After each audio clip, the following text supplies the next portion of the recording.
I did not expect that to be such an explosive comment.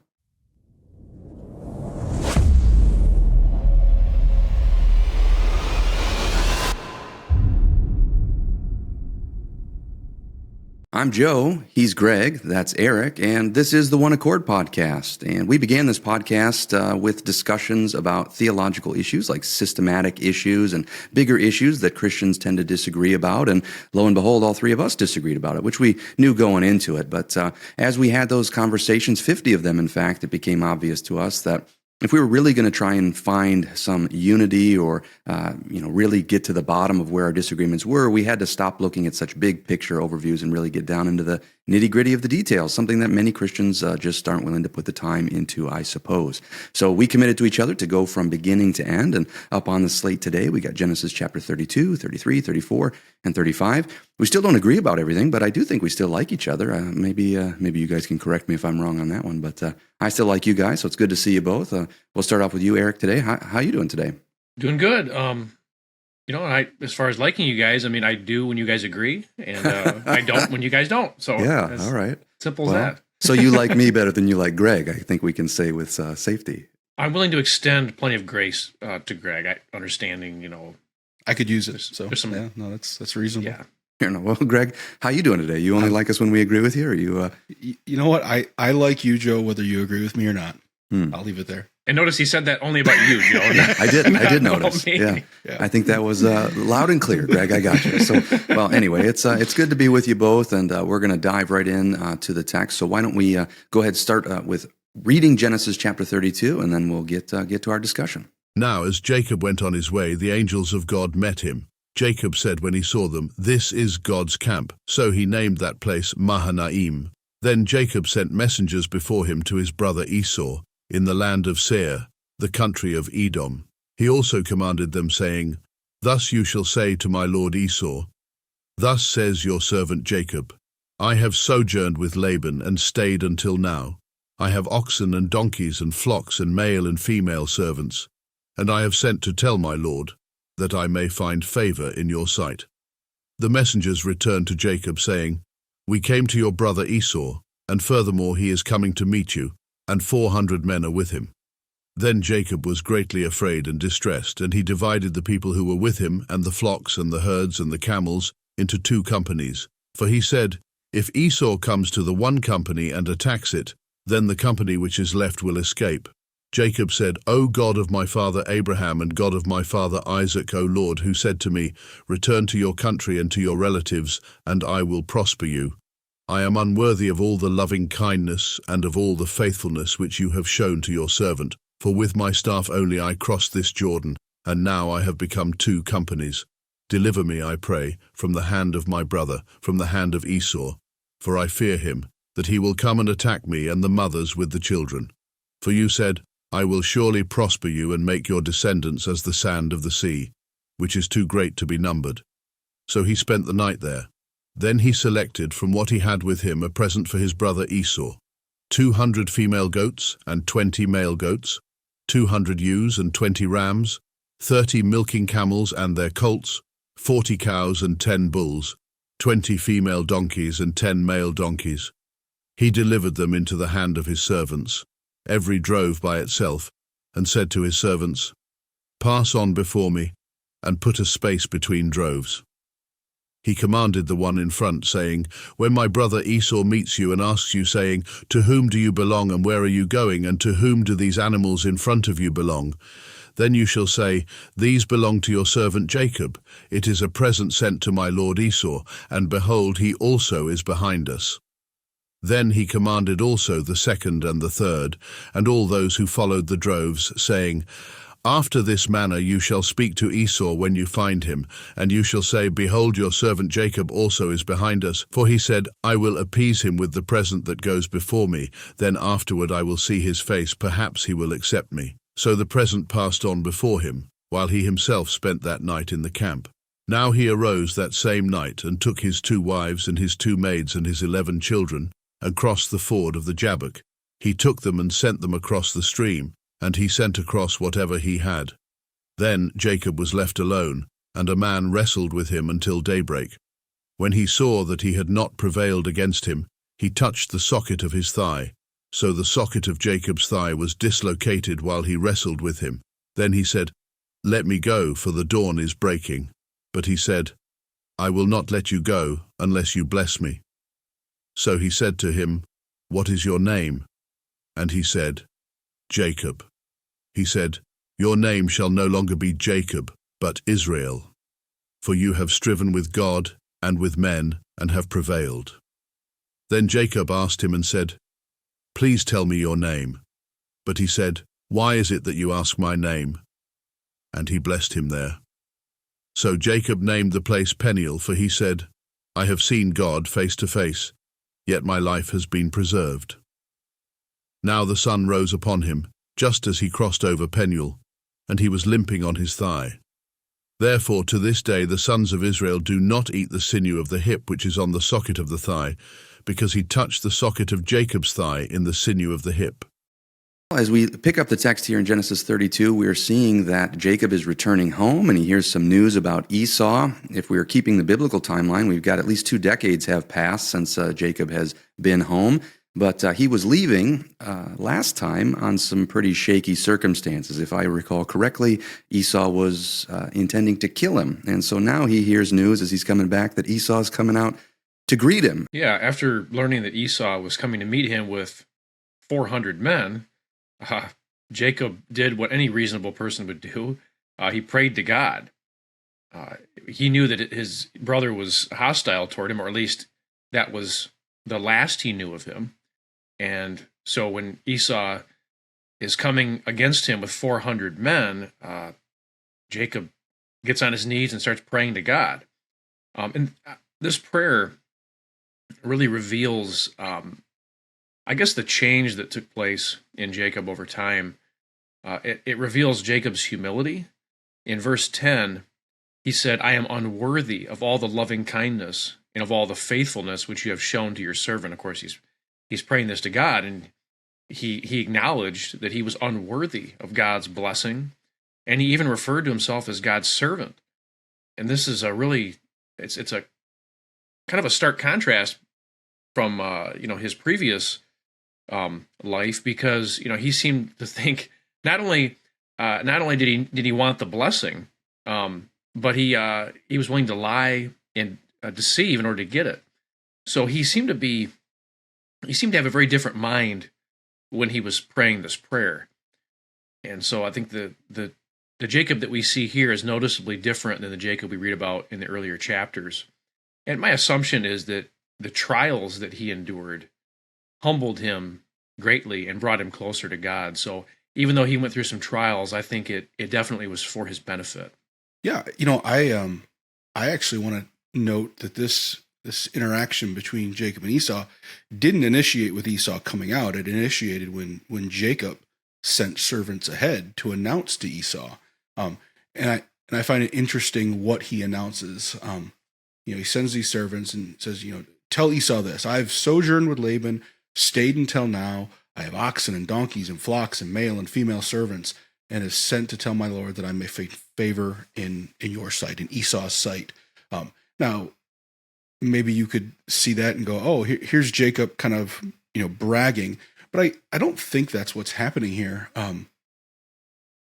The impression that I get as I read this story is here's Jacob coming back, and justifiably, perhaps Esau's mad, still mad. Perhaps Esau would assume that if Jacob's coming back, Jacob's coming to take more from him. He's proven to be shady and underhanding and usurping and a thief.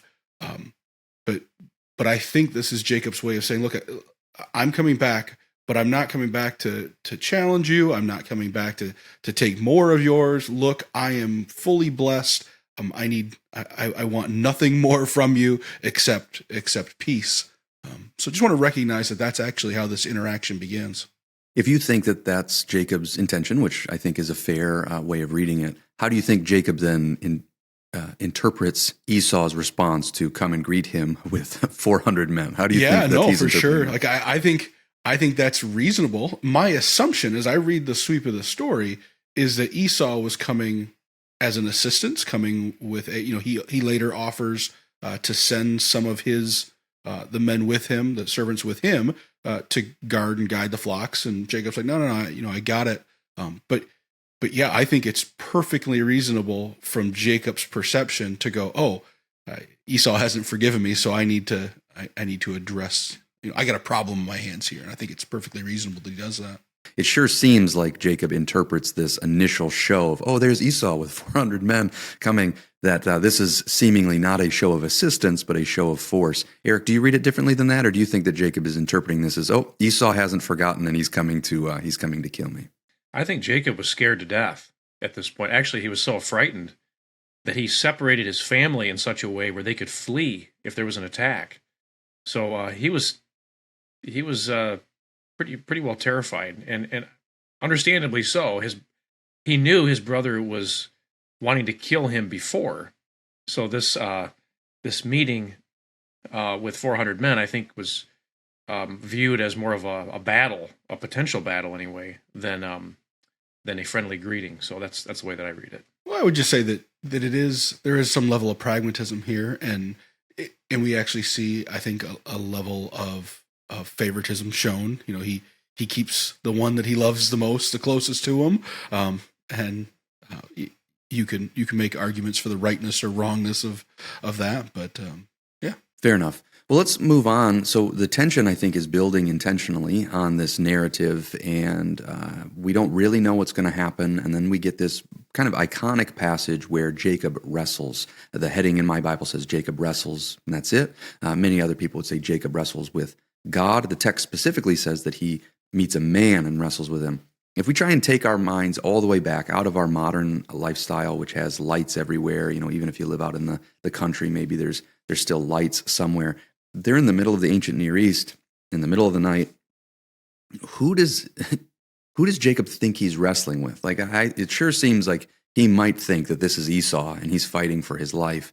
I don't know that it's obvious that he thinks that he's wrestling with God. That doesn't seem to be what this text was leading to, but that's how many people read this text. They go, Jacob wrestled with God. There are hymns that are about this and all that. So kind of what thoughts do you have about this as we're taking it in its context? And then are those assumptions correct, that he is wrestling with God? And if so, why would it say that when it says that he met a man and wrestled with him? Greg, you want to start us off this time? Oh, yeah, you're going to throw me into this fire, are you? Yeah, great. I have no idea who Jacob thought he was wrestling with.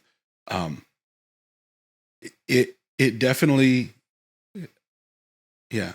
I think, as I read the story, I'm willing to accept at least what Jacob walked away thinking, and that was that he's striven with God, that he's wrestled with God, that he's seen God face to face, and yet his life's been preserved. I read the text very much, I think as a very traditional way of reading it so far as I know. Yeah, I take the traditional reading. If it is the traditional reading, I think Jacob wrestled with God, with a embodied God, which we might read about in the future. It says in verse 24, then Jacob is left alone, and a man wrestled with him until daybreak. Now, of course, it does say man, and that's certainly true. We don't deny that. However, if it's interesting, as Jacob's wrestling, it says in verse 26, then he said, let me go, for the dawn is breaking. But he said, I will not let you go unless you bless me. Now, if he's this determined to get this blessing, he must believe the person he's wrestling is capable of giving him such a blessing. So he apparently was pretty convinced that this was, I'm assuming he had to have thought this was God. In verse 30, it says, so Jacob named the place Peniel, where he said, I have. Sorry. Okay. Don't let it happen. I'm under attack. There's a fly attacking me here, so go after it. So Jacob named the place Peniel, for he said, I have seen God face to face, yet my life has been preserved. So, I mean, there's such a thing as I think it's a theophany, where Christophany. Well, yeah, if you take the view that this is Jesus, this would be a Christophany. Okay, well, it just do says you God, take that view? I mean, do you had mentioned the potential of seeing something in the future. Do you take this as a Christophany? I mean, you think he's wrestling with the incarnation of Christ here? Greg did not say that. I did. Yeah, Jesus does jujitsu. I was talking to you. That's what I see. Oh, yeah. Sorry. Well, Jesus wrestles. I'm not saying this is God, or I'm not saying this is Jesus here. I'm just saying that we see something like this, in the New Testament. So I'm not calling this Christ when it says God, I just assume, without reading anything else into it, I just assume this is, God the Father. But unless it says otherwise, I'm just going to stick with that. Fair enough. So what do you guys make of this wrestling match? I mean, if this is God and not a man, I think the text leading up to it, Eric, you said, Jacob, you think, was afraid, terrified. And I think that's true. I think he thought Esau was coming to kill him. And so if he didn't think this was Esau, he probably thought this was at least maybe a scout from Esau's camp or something. By the end of it, he does say this thing, I've seen God face to face. So what other comments or observations do you have? I mean, if God is wrestling with Jacob in an embodied form, this is an odd passage. Again, we haven't seen God interact this way with people before.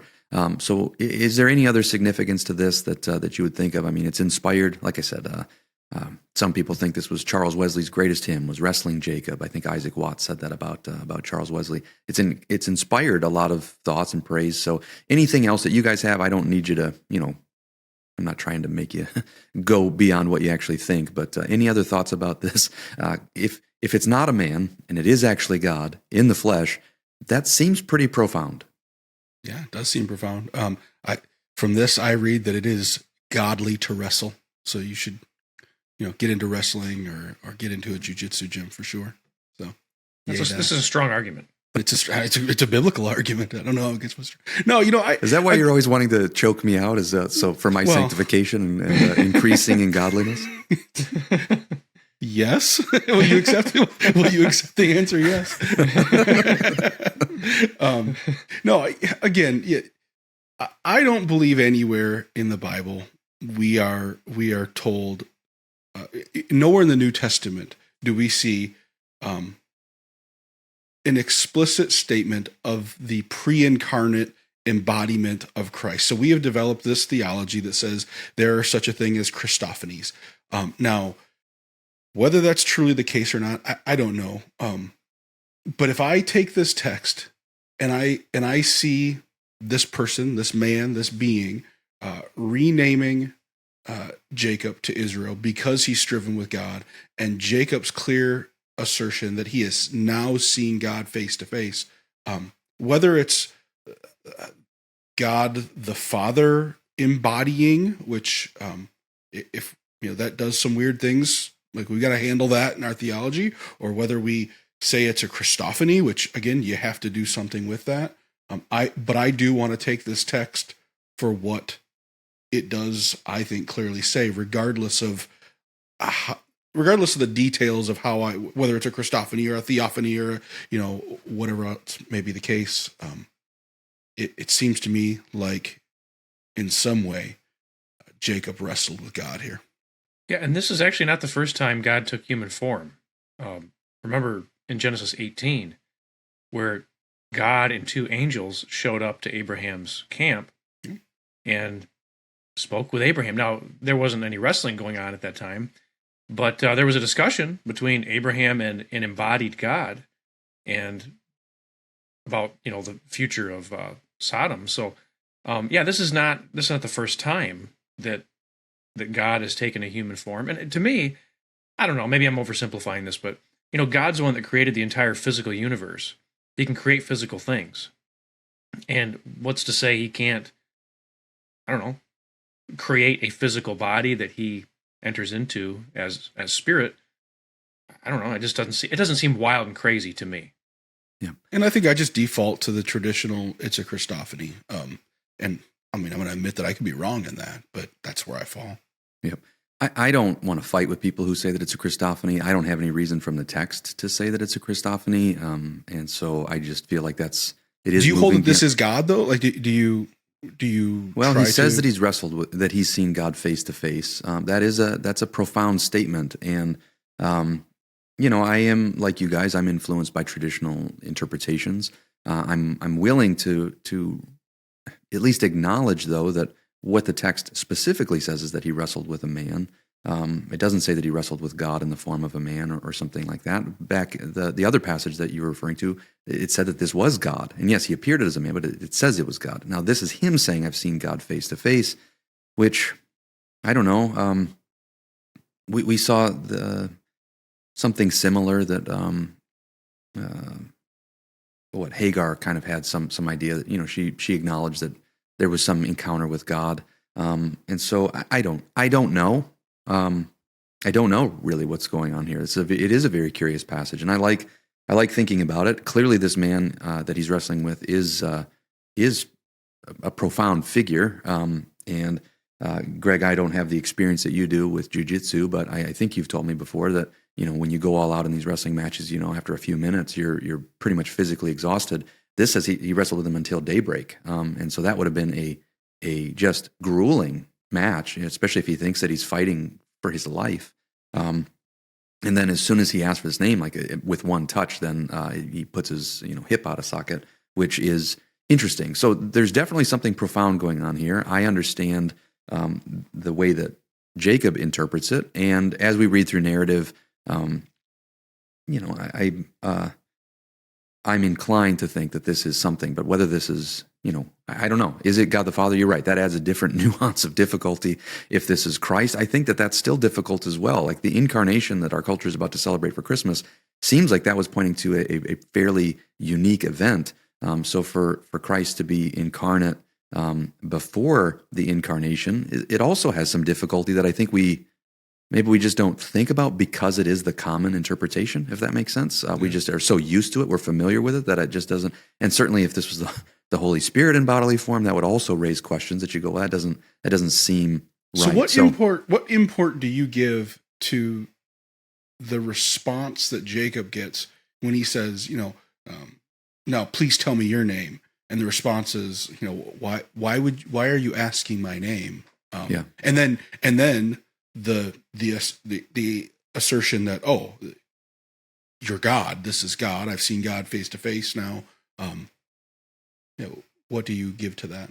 I mean, as we're reading this text, I think that going into this match in the dark, Jacob probably thought he was fighting Esau. As it comes to daybreak and the match isn't over and he probably has some more recognition, he recognizes this isn't Esau. And so for him to ask what his name is, I don't know that is so uncharacteristic. I feel like if you were wrestling with someone in the middle of the night and you kind of come to a stalemate. I'm not saying that the weight is in his question. I think the question's reasonable. Mm-hmm. I think the response, I guess, is where I'm placing the import. Yeah. No, like I said, I understand certainly why the traditional interpretation is, in fact, that this is, and if this is a Christophany, I have no, like I say, I would never, it's not a hill I want to die on. I just wouldn't be as confident asserting that at this point because it doesn't say it as explicitly as I'd like it to. And that's part of the reason even for this whole project, looking very carefully at what the text actually says. And then, we make some conclusions that we draw, and those are often where people fight, right? There are many people who are adamant about this that do want to fight. I don't want to fight with them about it. I just understand why it becomes such a debatable issue because it's not as clear as we'd like. It does seem like this is leading us to believe that this is a very significant thing. It leads to this name change, which you mentioned already. I'm curious to hear Eric's thoughts on the significance of this name change.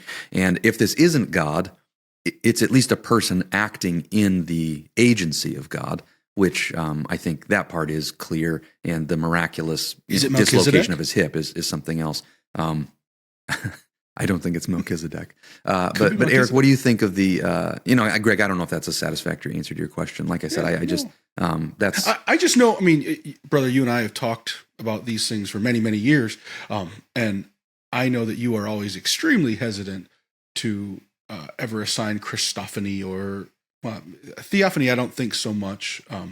I think, again, in situations like this. And so, like the theophany that Eric brought up, when that's clearly God, and I have no problem with that. If I say that that's Christ, now that's when I start to pump the brakes pretty hard and go, well, and because Christ is the only person who became man. And like, yeah, but that didn't happen yet, and they go, well, God's timeless. And you're like, okay, so we start to get into that whole ball of worms that we've talked about before, where I feel like we're running pretty fast and hard beyond what the text is actually stating explicitly. And people don't have to share my hesitancy with that.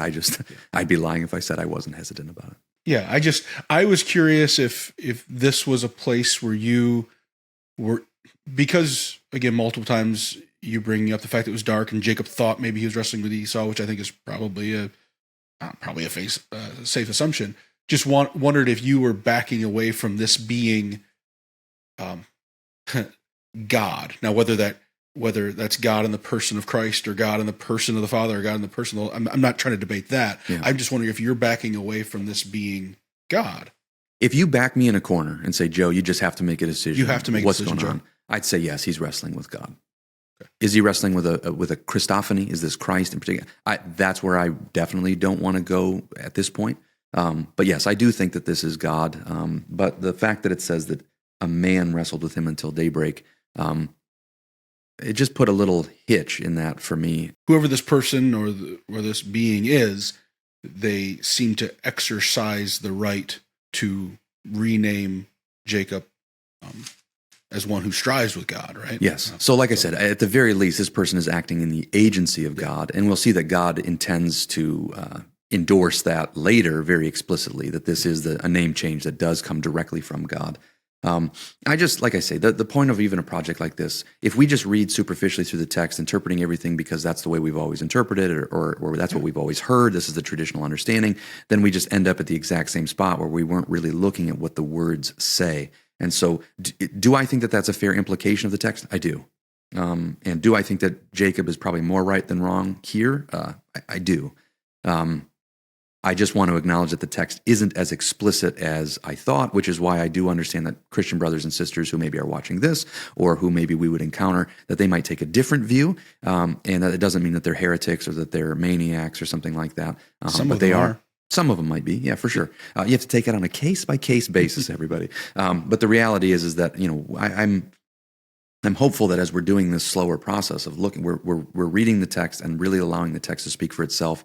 And if I'm going to have a hill to die on, I want it to be the actual words of Scripture, not my interpretation of what the implications of that text might mean, which to some people is super annoying, right? They just, of course, this is God wrestling with Jacob. What's the point? Move on already. Fair enough. So let's get back to the question I asked Eric, and we didn't even give him a chance to answer. Let's talk about the significance of this name change. What thoughts would you have on that before we dive into the next chapter, Eric? Can I jump in though? You can. Yeah, go ahead. I'm. Is it chomping? No. Champing? You got it. I'm champing at the bit. He is champing at the bit, everybody. Okay. Want to get that clear. I'll just throw my 2 cents in there. I think this is obviously God. Now I realize that in verse 24 it says a man. Okay. Cool. Well, the rest of the context I think makes it clear that it is God. I'm going to take a demerit on this. I think it's worth it because I don't think this is nearly as obvious as this is nearly as ambiguous as what your friend. You're taking as many demerits as you want. The person that challenged you on this, who said, "Well, we don't know for sure this is God or not." Yeah, we do. Let's take a look at this. So whoever this man was, quote unquote man, he wrestles with Jacob all night. He touches him and dislocates his hip or his. Does it say thigh? Touch the socket of his thigh. Okay.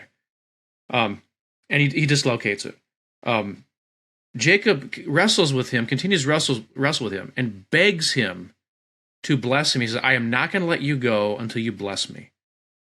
Now, this person he's wrestling with turns around and does bless him, and it turns out that blessing sticks.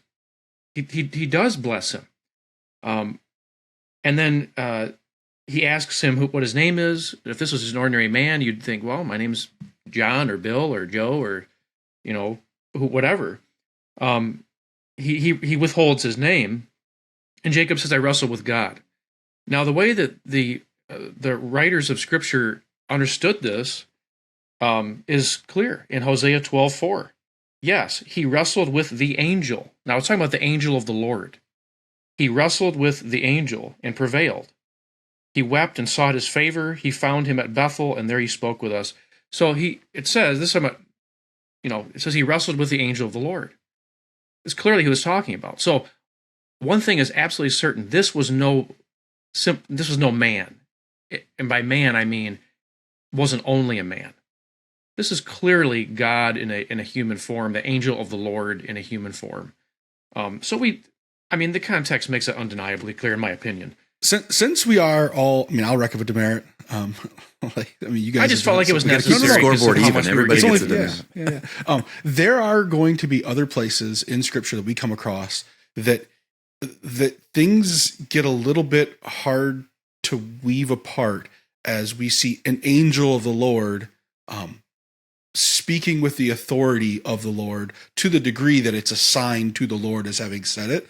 And so could this be some angel? Maybe. Again, I read this as a manifestation of God. Whether you want to call it a theophany or Christophany, I don't really care. It doesn't. I'm not going to die on that hill either. So when we read there in Hosea that the messenger or the angel of the Lord, I agree that it's God, but I don't know that's as concrete of an argument. If it had said he wrestled with a pre-incarnate manifestation of Christ, I'm like, yay that. Again, I agree with you, Eric. I'm just not sure it's as concrete as it could be. It's concrete enough for me. It's just not as concrete as it could be. Whether it's Christ or not, now we just simply can't know that from the text. It seems like at face value, it's just God the Father. That to me that seems obvious. God. It's God. It's God. It plainly says it's God, and God blesses Jacob later on again in chapter 35 and says, "Your name is Israel," and Israel means he wrestles with God. Okay, well, and the angel of the Lord is kind of interesting because the term angel of the Lord, sometimes it sounds as if it's just the Lord, it's God himself.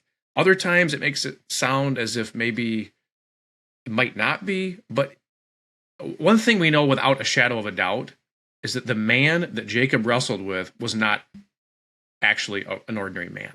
That much can be completely, I think, proven. The point you just made there about it's not always clear was exactly the point that I was trying to make. Yeah. Well, I suppose people can comment below if they think it's clear or not. Certainly the passage in Hosea is one worth interacting with, and of course we'll get there when we do. It does say the angel. I don't know that it's as clear to everybody as it is to you that means the angel of the Lord. Greg's point is a good one. Not only will we see angels speaking with the authority of the Lord, but even prophets will speak with the authority of the Lord. But of course, that doesn't mean that God is the prophet. When Isaiah says, "Thus saith the Lord," or speaks with the authority of the Lord, that doesn't mean that Isaiah is divine. And so the weaving together of these things, the agency of those who are sent by the Lord or speaking in the name of the Lord, some would make it, it is very clear to them, and that's fair. I'm not trying to muddy the waters, but it's a very curious passage, and we still haven't heard Eric's interpretation on the significance of the name change. So I'll ask that one more time before we get into the next chapter. I'm going to interrupt again. No, I'm just kidding. Oh boy, here we go. Go ahead. Okay, well, the name Israel, as I said, it means he who strives with God. And the reason I bring up the significance of the name change is because I've heard there was one time I heard someone say, well, the name Israel actually is a negative thing, because if you're striving with God, you are, you're in a sense in rebellion against him. And he said, well, look, the nation of Israel was in rebellion against God for most of their history. So the name is fitting for them because they did strive with God, but they strove against him in a negative way. They wrestled against his will or something along those lines. But actually, I don't think that's true at all. Israel was rebellious, but I think the name was given as a good thing, not as a bad thing. It says in Genesis 35, verses 9 and 10, I hope I'm not getting too far ahead here, but in these chapters, or in this chapter, in these verses, it says, then God appeared to Jacob again when he came to Padan Aram, and he blessed him. God said to him, your name is Jacob, you shall no longer be called Jacob, but Israel shall be your name. Thus he called him Israel. Now notice he blessed him. by calling him Israel. Israel was not given as some kind of a negative term, but it was a name that was considered a blessing.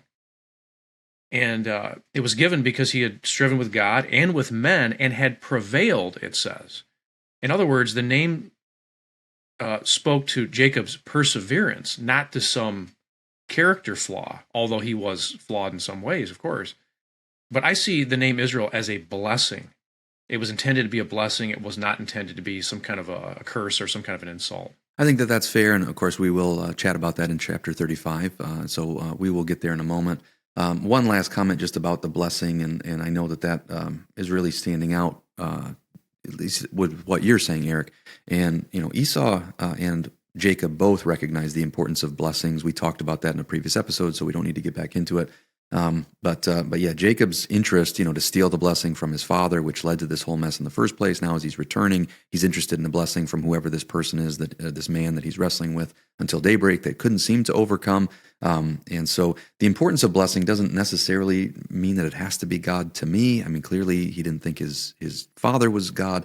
And the importance of blessing, to modern readers just doesn't stand out clearly as much as it did to Jacob himself. But I think your point is very well said, especially in verse 35, that the name, for anybody who thinks it is a negative thing, God intended it as a blessing, not as a curse. He didn't curse him with the name, he blessed him with the name. So that's a good observation, and no demerit for that, because we will get to chapter 35 in this conversation. But let's go ahead and read chapter 33, so then we can discuss Esau and Jacob's reunion, maybe? Is that the best term for it? But let's read chapter 33. Then Jacob lifted his eyes and looked, and behold, Esau was coming, and 400 men with him. So he divided the children among Leah and Rachel and the two maids. He put the maids and their children in front, and Leah and her children next, and Rachel and Joseph last. But he himself passed on ahead of them, and bowed down to the ground 7 times until he came near to his brother. Then Esau ran to meet him and embraced him, and fell on his neck and kissed him, and they wept. He lifted his eyes and saw the women and the children, and said, "Who are these with you?" So he said, "The children whom God has graciously given your servant." Then the maids came near with their children, and they bowed down. Leah likewise came near with her children, and they bowed down. And afterward Joseph came near with Rachel, and they bowed down. And he said, "What do you mean by all this company which I have met?" And he said, "To find favor in the sight of my Lord." But Esau said, "I have plenty, my brother. Let what you have be your own." Jacob said, "No, please. If now I have found favor in your sight, then take my present from my hand, for I see your face as one sees the face of God, and you have received me favorably. Please take my gift which has been brought to you, because God has dealt graciously with me, and because I have plenty." Thus he urged him, and he took it. Then Esau said, "Let us take our journey and go, and I will go before you." But he said to him, "My Lord knows that the children are frail, and that the flocks and herds which are nursing are a care to me. And if they are driven hard one day, all the flocks will die. Please let my Lord pass on before his servant, and I will proceed at my leisure, according to the pace of the cattle that are before me, and according to the pace of the children, until I come to my Lord at Seir." Esau said, "Please let me leave with you some of the people who are with me." But he said, "What need is there? Let me find favor in the sight of my Lord." So Esau returned that day on his way to Seir. Jacob journeyed to Succoth and built for himself a house and made booths for his livestock. Therefore the place is named Succoth. Now Jacob came safely to the city of Shechem, which is in the land of Canaan, when he came from Paddan Aram and camped before the city. He bought the piece of land where he had pitched his tent from the hand of the sons of Hamor, Shechem's father, for 100 pieces of money. Then he erected there an altar and called it El Elohe Israel. All right, guys. Well, Jacob and Esau are back face to face. Esau does respond in a way that doesn't seem like the tension was building to it. It kind of releases the tension in a way that is unexpected. And I guess the question could be asked, did Esau intend to be friendly all along, or was there a change of heart? Well, I think the context suggests that Esau had hostile intentions when he set out to find Jacob. I think it says in 33:1, then Jacob lifted his eyes and looked, and behold, Esau was coming and 400 men with him. So he divided the children among Leah and Rachel and the two maids. In other words, this is the ordering we talked about earlier. And it's hard for me to believe that Esau shows up with all these men, and the entire time he just intended to have a friendly family reunion with Jacob. I think he had a change of heart along the way at some point, and I think after Jacob wrestled with God, I think God intervened and worked on Esau's heart. That's my theory. I don't know that I can prove that, but sure, it sure seems like that's most likely what happened. I think that hostility seems to have turned into love as he approached Esau, and they embraced each other and wept, and it was a good meeting. It came to be a good thing. So we have to remember that Jacob prayed the night before that God would deliver him from Esau in Genesis 32:11, and God apparently did just that. So I see this as an act of God changing Esau's heart. It wasn't as if Esau intended to have this kind of a meeting all along. So that's how I understand it. Yeah, I read it the exact opposite. Again, seeing this from Jacob's point of view, he sees Esau coming with these 400 men, and his assumption is a hostile intent. I see nothing from this text. This isn't told in Esau's point of view, and so I think we have a little bit of liberty to decide how we want to read it. But nothing that happens in this interaction at all leads me to believe that the 400 men weren't a welcome party, weren't intended. Jacob sends to Esau and says, "Hey, listen, I've got all these things. I have an abundance of oxen and donkeys and sheep, and God's blessed me in so many ways." And so Esau goes out, and at one point offers these men as assistance, as aid for bringing in the cattle. I don't have any reason to believe that wasn't always Esau's intent. I'm not sure that it makes much of a difference. As we're just reading this, we're not told exactly what his intent was. Eric, if you think that he had a change of heart along the way, Greg, you think that his heart was changed somewhere in the past 20 years, that has passed, that he now is excited to see Jacob and is coming with a welcome party all from the beginning, not warriors, but attendees, to try and help bring all the goods or whatever. Either way, the tension was being built that this seemed like it was going to be hostile. And at the last moment, now they're finally face to face after all this time, and they're not. Esau is seemingly overjoyed to be reunited with his brother, which again, I've said before, Jacob is a very unlikable figure to me. Esau, I seem to like a lot more. Here's a guy who's been wronged over and over again. I could understand why he wanted to kill his brother, not endorsing, that kind of a thing, but I could at least understand it because he was wronged over and over.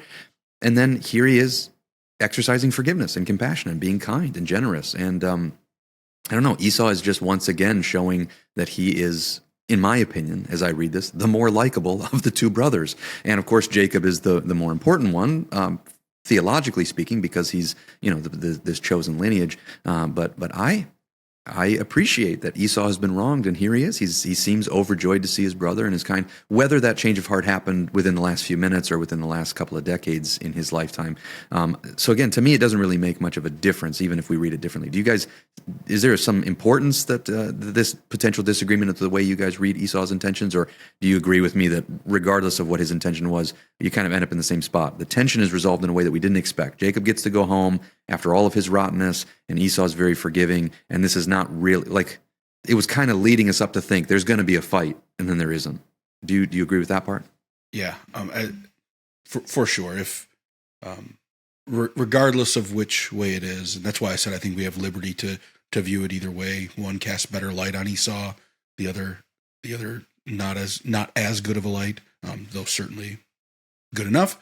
But yeah, I don't think there's any reason to dwell on, if God wanted us to know the disposition of Esau's heart, as he approached with these men, I think it'd be I know God could have made it clear for us.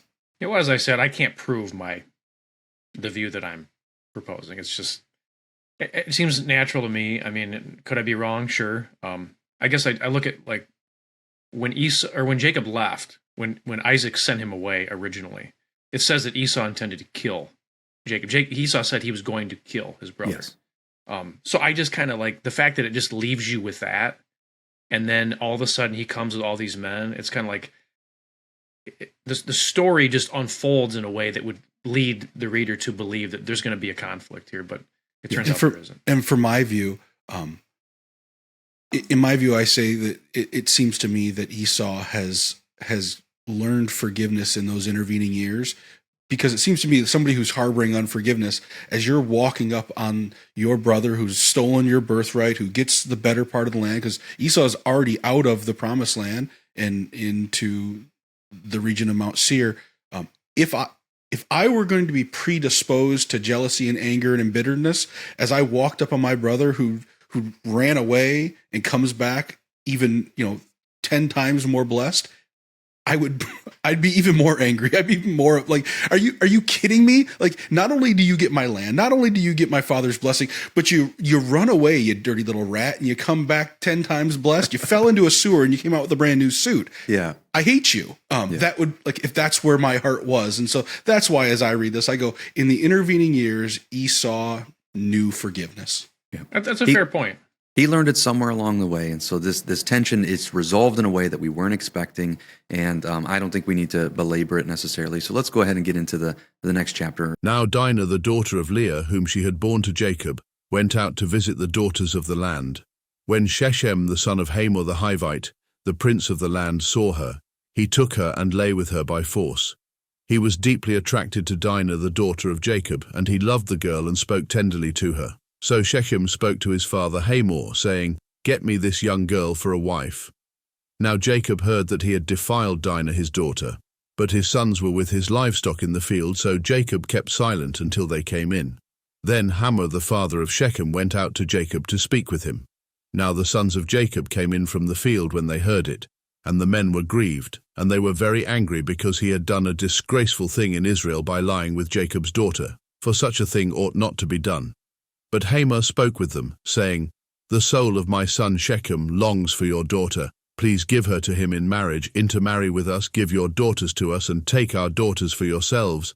Thus you shall live with us, and the land shall be open before you. Live and trade in it, and acquire property in it."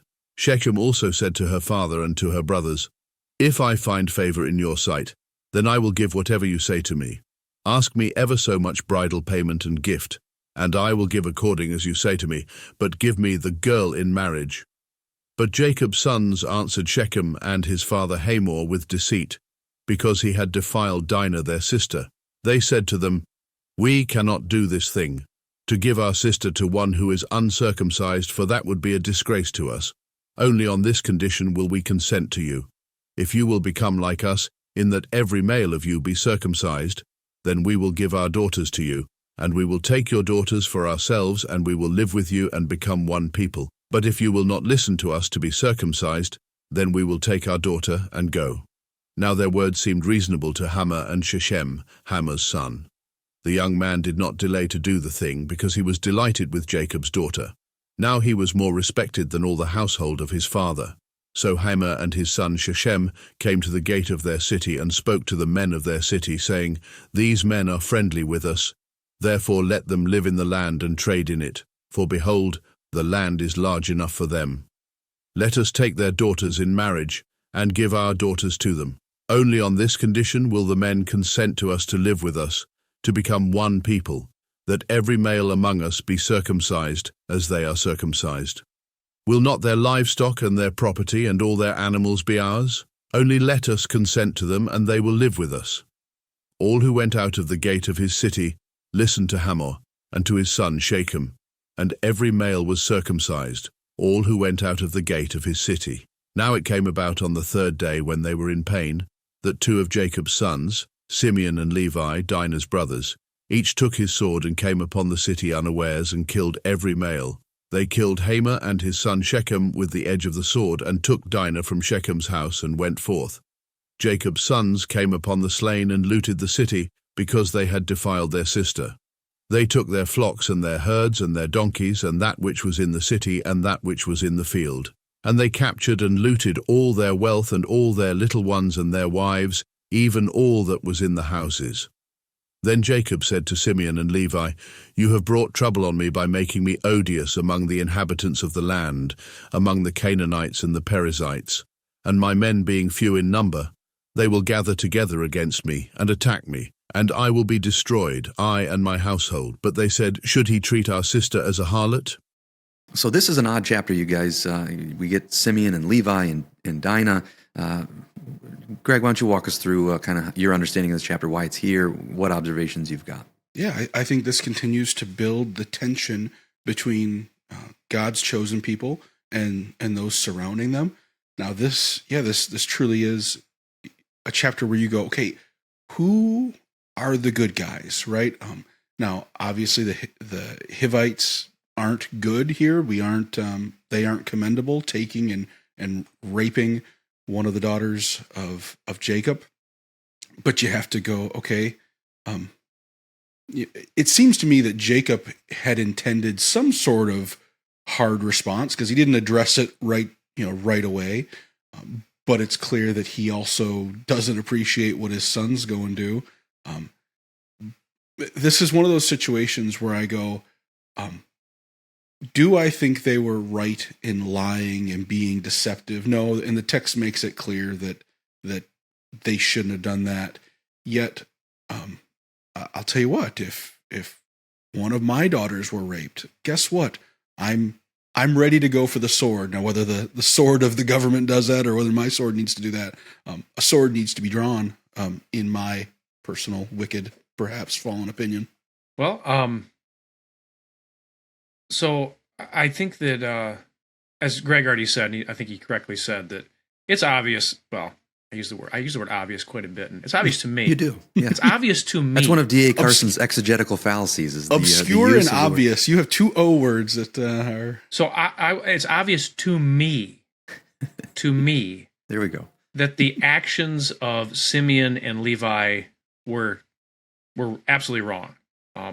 They should not have taken it this far. Should something have been done to Shechem? Of course, he should have been. I think he should have been punished for that. That was put evil. to death, even maybe, right? I mean, perhaps, sure. Perhaps, but I think that.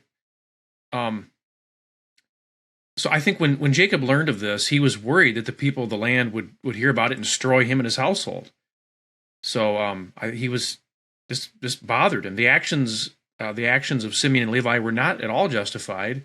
Not only did they kill Shechem, the man who defiled their sister, but they also killed all the other men of the city and took their wives and children away. This was nothing short of an atrocity. And as we'll see later in Genesis, it would negatively affect their descendants also, not just them.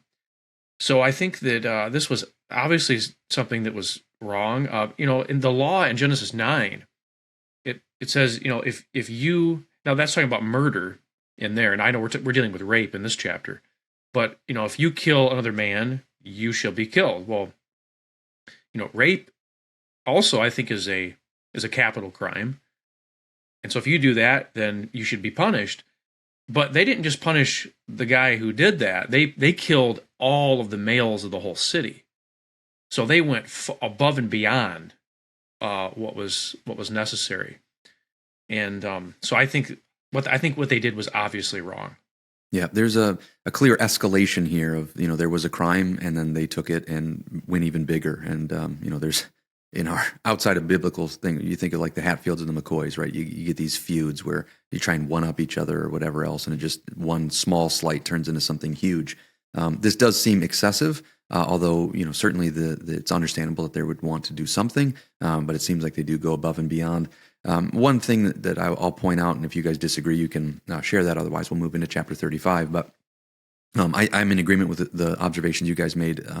I think that in Hebrew narrative, it's important for us to understand that there are sometimes structures that are in place that modern readers don't always pick up on, especially if we go very short periods at a time. These were intended to be read in bigger chunks. And so some of the chiastic structures with parallelism and kind of matching units, every once in a while when you're reading through narrative, you'll kind of have something that's flowing And then, we had Jacob and Esau in this story that's making a coherent sense. And then you've got this seemingly just dropped in. And you go, well, what is this? Well, just keep it in the back of your mind, because this might become relevant later. There might be a matching unit later that kind of either refers back to this, or and that's that purling technique that we've talked about. That the Hebrew narrative likes to tell you certain things and then kind of get you anticipating it, building the tension so that when it arrives later, you're like, oh, that's kind of the payoff for that thing that was said before.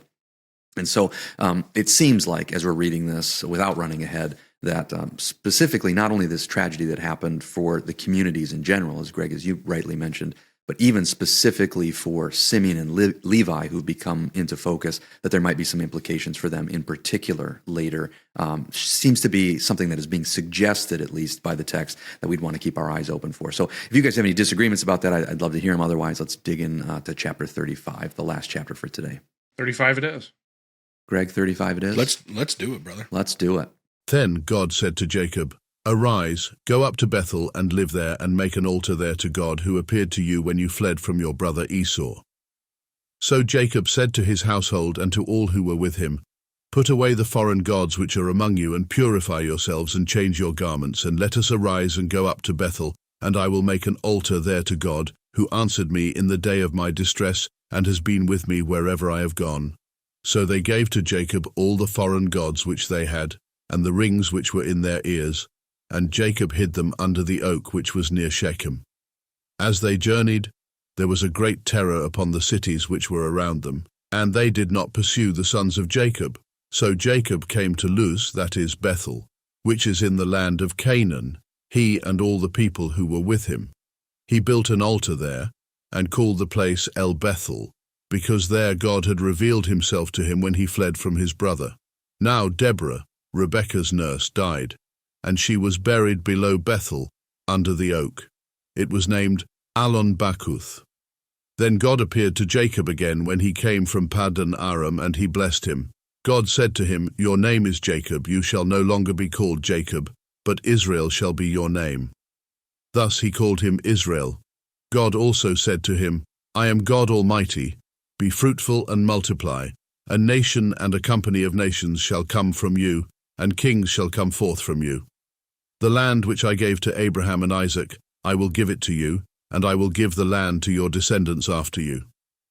Then God went up from him in the place where he had spoken with him. Jacob set up a pillar in the place where he had spoken with him, a pillar of stone, and he poured out a drink offering on it. He also poured oil on it. So Jacob named the place where God had spoken with him Bethel. Then they journeyed from Bethel, and when there was still some distance to go to Ephrath, Rachel began to give birth, and she suffered severe labor. When she was in severe labor, the midwife said to her, "Do not fear, for now you have another son." It came about as her soul was departing, for she died, that she named him Ben-Oni, but his father called him Benjamin. So Rachel died and was buried on the way to Ephrath, that is Bethlehem. Jacob set up a pillar over her grave. That is the pillar of Rachel's grave to this day. Then Israel journeyed on and pitched his tent beyond the tower of Eder.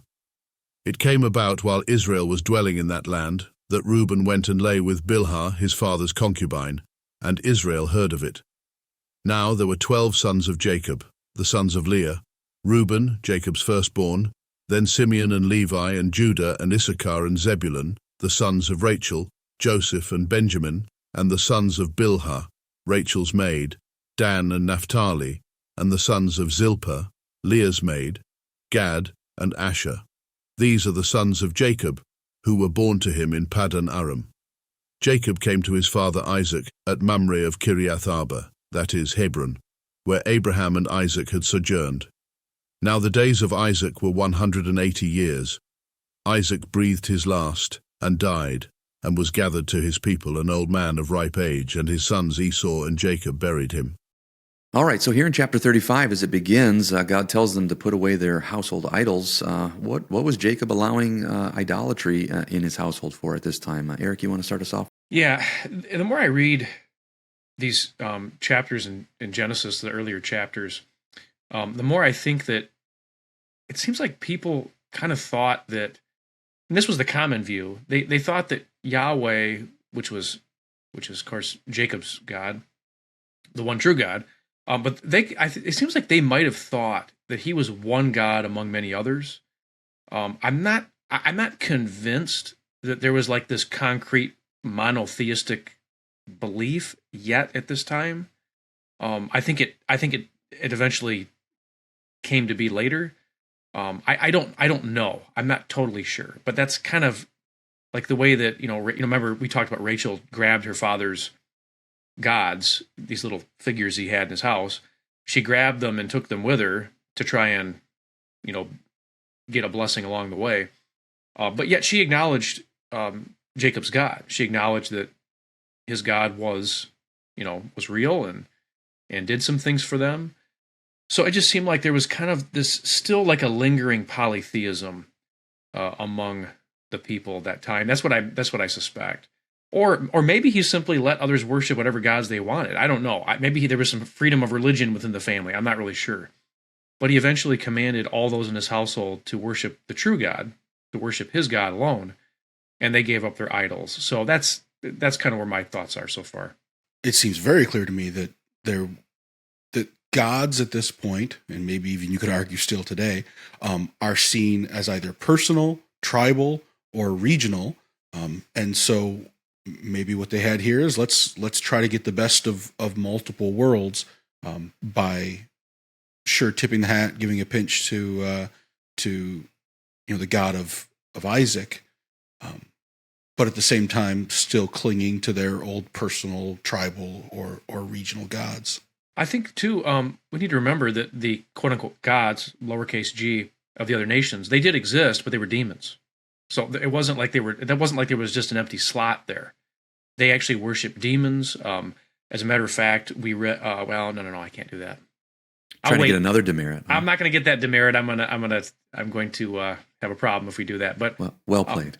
So I will withhold my words. And you're using that term demon very broadly, and I'm not going to be opposed to it. But there were some spiritual forces, and still are spiritual forces at play. And I just don't want to I don't know. Maybe I'm being too technical, but are they demonic? Yes, for sure. But they're not on the same level as the true and living God, which the Bible will continue to make clear. Oh, of course not. And so this is a move towards exclusivity. Put those other things away. Focus on worshiping me and me alone, God is saying to them. So continuing on in the same chapter, verses 9 to 12, we get, if we think that Jacob was wrestling with God clearly and obviously before, and this is a repetition seemingly. If this was an agent of God earlier on, then this is at least an endorsement of that agency before. Either way, we get a repetition of the name change and a blessing here. Eric, you had already kind of given us some thoughts from this passage, so let's start with Greg, and then Eric, if you have other things to add on that you haven't said already from earlier. But Greg, what do you view about this additional name change and blessing that we read here in chapter 35? Sure. If nothing else, this is concreting, whoever this person was, whoever this man was, who Jacob, you thought you saw God face to face. This is God Almighty cementing that, confirming that your name is no longer Jacob. It's now Israel. So it's a reaffirmation of that process. And an important continuation of this promise that belonged to Abraham. It belonged to Isaac. Now it belongs to you, Jacob, and it's going to belong to your children after you. Still, again, trying to get to eventually the promised seed. Yeah, just one quick point about the name change. As far as repeating the name, again, the name Israel, it's worth noting that after God changed Jacob's name in chapter 32, Jacob is still called Jacob in chapters 33 and 34.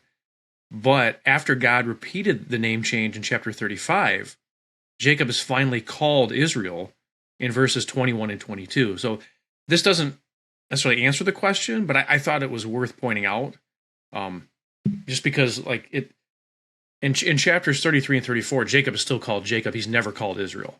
But then here God says, okay, your name is no longer At least he's Jacob. referred to that way, right? We don't actually see the history that played out between these points, but True. That's true. But then like it's so explicit because like in like in 21, then Israel journeyed on and pitched his tent toward beyond the Tower of Eder. It came about while Israel was dwelling in that land. So it's almost like it's almost like the writer made a point to show people that, okay, his name is like officially changed now. Like before it was may have been not quite as certain, but now, okay, his name is Israel. And from some of our previous systematic discussions, when we talked about who is Israel, this is an individual, and of course there are descendants that have already been named, which we'll talk about a little bit more in just a few moments. But for anybody who's reading this, when it says "in Israel," it's talking about Jacob, this particular individual. And so a little bit later in this chapter, we also see the death of Rachel. Any observations that you guys have about this? We've talked about the death of several individuals here. Rachel's death is recorded. Anything to add or observations to make from this record? Yeah, no, I'm not sure what. It's obviously tragic, obviously sad. Benjamin is delivered out of this. I don't have anything in particular. I just had just this one point about, in I think it's Genesis 35:18. It says it came about as her soul was departing, for she died, and it sounds like this verse teaches that the soul leaves the body after death and continues on somewhere else in a disembodied state. And I think this idea is hinted at in earlier verses. So this is not the very first time we hear about this sort of life after death. For example, in Genesis 5:24, well, it's not crystal clear, but it says, Enoch walked with God, and he was not, for God took him. And the impression I get when I read this is that God took Enoch to be with him in his own realm. To say he took him, to me, it kind of sounds like he took him somewhere. It's not like he just erased his existence, but he took him somewhere off the earth. And as I read this, it sounds like he took Enoch to be with him in his own realm. And if that's true, then there's another place that people can go to when they die. So the present world is not all there is. And I think even in these earlier chapters of the Bible, this idea of life after death is there. It's not like crystal clear, at least not from this passage. But the idea of life after death is definitely, I think, present in early Scripture. I take nothing away from the continuation of the soul, and don't hear me saying about that. But as I read this text, I don't hear this as a technical statement. I read this as her life was draining away, as her. I don't read this as a commentary on the soul so much as she was weakening towards death. That's what she did. That's what she said. They definitely didn't just have a purely materialistic view of what a human being is, that there was some spiritual, immaterial aspect to the life of a human being, that when this soul departs, the biological life ceases. And Eric, I think your point is well made. It does seem like there is some expectation that there is some continuation later. I know some people think that the Old Testament has no idea of an afterlife whatsoever. I just wouldn't agree with that. It's not true. Yeah, but this passage on its own doesn't completely refute that, but I do think it's a building block that does seem to indicate. But at the very least, yeah, they didn't have a purely materialistic view of human beings, and so that's an interesting observation. A few verses later in the same chapter, we see a list of Jacob's 12 sons. Why is this included here? What thoughts or observations do you have about that? For me, this kind of closes the Toledot. It's a bookmark at the end, right? Closing out this chapter, closing out this section of Scripture, and I think we should be looking for the next step of the story after this. Yeah, earlier in Genesis 35:11, God said to Jacob, "Be fruitful and multiply. A nation and a company of nations shall come from you, and kings shall come forth from you." And the list of sons in Genesis 35:22 through 26 is basically, I think, a record of the first generation of Jacob's descendants. That's meant to kind of set the stage for the unfolding of God's promises to his family, because these promises were not just made to Jacob and Isaac and Abraham as individuals, but to their descendants after them. And so, like, it's basically explaining or setting the stage for God to fulfill these bigger promises, or I should say, the promises will be fulfilled in greater scope through the descendants of Jacob. Yeah. So Abraham had this promise that his descendants would be like the stars of the sky, and then he had Isaac, and then Jacob and Esau, and now we see this really explosion of generations to come. And so certainly, yeah, it's becoming more clear how God is going to fulfill that promise, not only to Jacob, but even back to Abraham and some of the conversation that he had with him. As we finish off this chapter, we also see the death of Isaac. Isaac is an interesting patriarch. Abraham, Isaac, and Jacob. Abraham and Jacob, we get a lot of information about. Isaac has apparently been alive during all this discussion about Jacob and Esau, just kind of in the background. And then here in the end of this chapter, we get a description of his death. We didn't get a lot about his life. We did talk about the fact that they swore by the fear of Isaac. So we do know that Isaac was a worshiper of the Lord, that he feared the Lord. But he does kind of fade into the background. And for anybody who forgot about him, oh yeah, he was still kicking around. But now we read about his death. As we finish off our discussion for today, you guys have any thoughts by about kicking around? Are you like referencing the fact that he was blind, like just stumbling around? Are you trying? Like, I wasn't. That's No, irreverent, Joe. That's irreverent, Joe. I wasn't doing that. It's just a phrase that people say. Oh, someone's still kicking around. Just kicking around, feeling around. Yeah, I wasn't doing that. But thanks for making me seem meaner than I am. You don't need any help, so I'll stop. I have been told I'm mean before. I repent, and I'm trying my best. But anyway, any observations aside from calling me names and making me feel bad about myself? You have any thoughts about the record of Isaac's death? Again, it is odd what a miracle Isaac was that we get so little about him, right? He is a transitionary figure and an important and necessary step of the chain, but yeah, it is odd that we get so little development regarding him. I just find it interesting that in chapter 27, verse 1, it came about when Isaac was old and his eyes were too dim to see that he called his older son Esau and said to my son, in other words, I'm going to give you the blessing, but you need to give me some food first so I can give you the blessing. Now, if my math is right, and usually it's not, but this chapter 27 was many years 20 at least before he died, right? So like, it's a lot of kicking around. He's just kicking around everywhere. So I did not expect that to be such an kicking explosive around and comment. feeling around and just stumbling around everywhere. Anyway, but notice in chapter 27, he's old, and you get the impression he feels like he's just about to die. Yeah. Like he's like hanging by a thread at the end of his life. Well, then he lives another 20 or more years. 20, we don't know how years. long, but it was a long time after that. And it says he died at 180 years old. So like he was on his deathbed for decades. And I thought that was interesting how he hung on for that long. And then after he died, both Jacob and Esau, which is kind of a heartwarming situation, they came together and they buried him. So Eric, you mentioned before I think we started filming, he's the oldest, right? Isaac is the oldest of the patriarchs. Isaac's the oldest one. Yep. And so Greg made this thing. It's miraculous that we don't get that much. Is it odd that the oldest of the patriarchs has the least amount recorded about him? I mean, that is a strange thing. He lived the longest life by years and has the least amount of description about his life in the text. Is there any thoughts that you have about that as we again wind this episode down? I don't want to assign any profundity to that, but it seems odd, right? To me, anyways.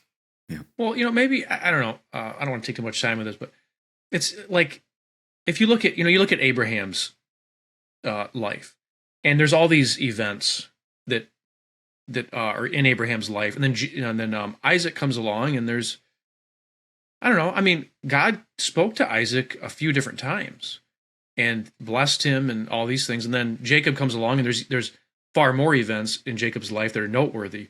So it might just be like, I mean, I don't know. Just Isaac's life was just, there wasn't as much drama I mean, there was some drama in it. There was some things that were worth mentioning, but it's just that Abraham's life and Jacob's life, there was just simply more events that were worth recording.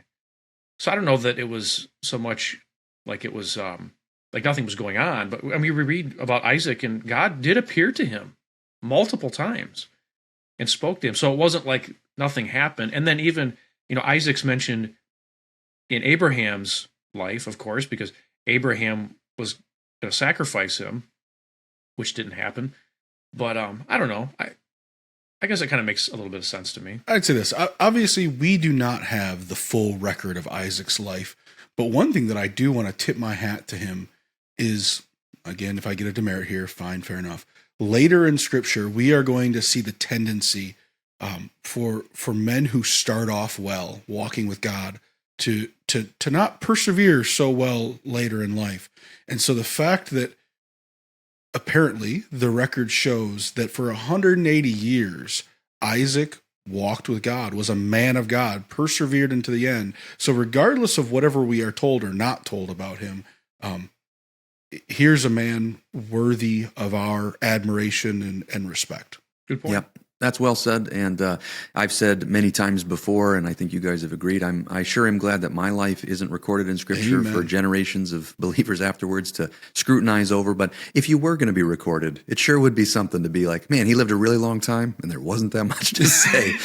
So I'd pay for that. That is a blessing in and of itself, I think. And so while Abraham and Jacob are scrutinized and even described as unlikable, Isaac's very likable simply from the fact that you just don't have that much to say about him. But well, that's our show for today and our conversation on these chapters. If you're still watching, we'd love to hear your thoughts below. Feel free to comment and let us know what you think about these things. If you like episodes like this and you're not subscribed already, go ahead and subscribe. If you liked the video, think about clicking the thumbs up button.